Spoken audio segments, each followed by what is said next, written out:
if you ever have one of those relatives that are constantly on a nostalgic trip that constantly go, hey, remember yada yada yada, uh, or hey, this was fun and all that stuff. Show them a very Brady Christmas. That will prove that even if it's in Yuletide, nostalgia half the time is not worth it.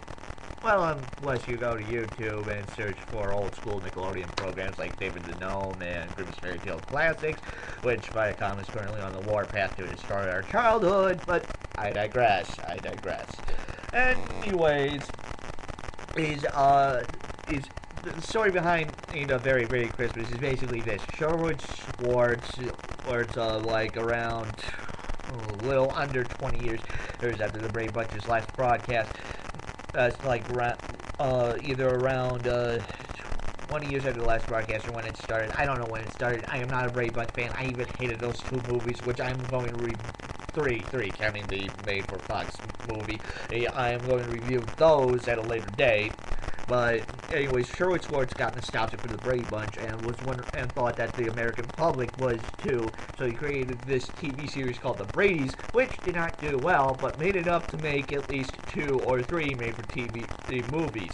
Namely, what I'm reviewing right now, A Very Brady Christmas, and what I should be reviewing at a later date, the Brady 500, which sadly has the most dramatic role you'll see a Brady in ever. But that's for another time. Anyways, is Very Very Christmas is basically if you applied the Brady Bunch gags to the 80s. That alone is scary. But anyways, we get to see basically where the kids are.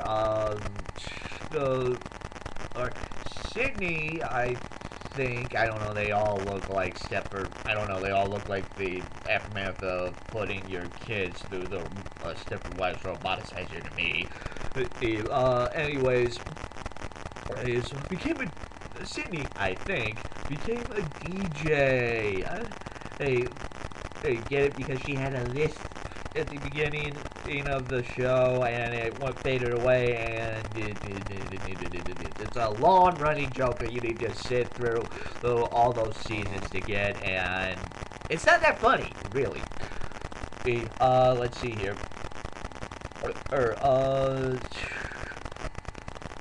Marsha, and the other one, I don't remember. The special is not entirely that memorable when it comes to where the Brady kids are now. Same for the fact that the guy who played Johnny Bravo, Greg/Johnny Bravo, went on a completely different path, grew a porno mustache, and became a doctor. Paging Mr. Smith, Johnny Bravo is ready to operate. I can live with this swollen colon, thank you. Anyways, this is all improv, folks, if you can't tell. What happened is with the other kids, I don't remember, save for the one who went through puberty as a very bad joke in the movie. He winds up banging his boss. Sleeping with somebody he works with. Could it be possibly predicting what happens on the Sweet Life? Anyways, while we find out what's going on with the kids, while all that's going on, we see the parents themselves trying to surprise each other with a Christmas trip to the other's destination spot. Yeah, you can pretty much predict the setup. That's good. While the predictable setup is going on, Alice drops by, and apparently she and Santa hit a rough patch. So, of course, she is now the housekeeper for the Bradys, even though the Bradys insist she's not. Even though she insists that she is.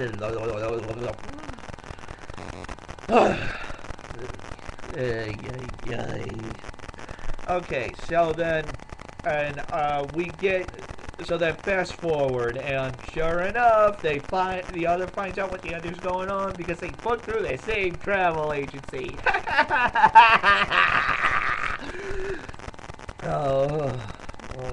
Okay, so when that was taken care of, then they called the kids, which is how we find out years later who's who, and one of them got a porno mustache, and one of them sleeping with the boss, and the one with the lisp is the DJ.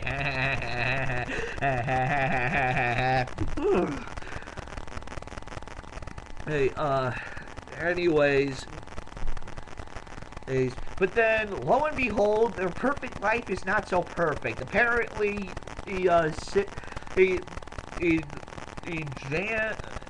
apparently Marcia and her husband are like separated, getting divorced or something. I don't know. All I remember is their family's in jeopardy. Janet or whoever, the one that keeps getting hit with the nose, says, her husband can't find a job. Yeah, of course you can predict that the mom and the dad walk into all this and everything gets wrapped up into a neat little package. Or does it? Sorry, had to rip off that guy for the glasses. After all, I got the glasses and the beard. Well, I'm pretty much the only one with a beard, well, it's starting to grow back in his recent videos. Anyways, sure enough, of the elder Brady is called off to his construction site job on Christmas to work on something when an earthquake caves in the entire building.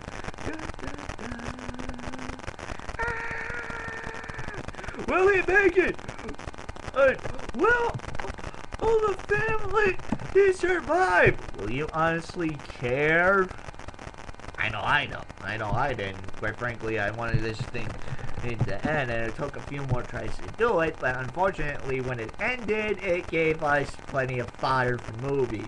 And this wasn't the only time the Bradys got spun off into a really, really bad series.